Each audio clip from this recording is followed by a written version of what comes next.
Acesta este un cub Rubik de 1 leu. Se mișcă foarte greu.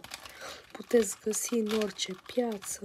În fine, acesta este un pic mai vechi, de aceea arată și foarte urât. Nu-l recomand pentru începători. Acesta este un cub de 5 lei. Tot se mișcă foarte greu, dar măcar aici culorile sunt mai de calitate. Acesta e un cub Rubik de 10 lei. Se mișcă mai ok. Acesta e un cub de 20 de lei. Deja se vede diferența. Acesta se mișcă mult mai bine. Îl recomand pentru începători. Acesta este un cub Rubik Lego de 50 de lei. Se mișcă mult mai bine decât celelalte.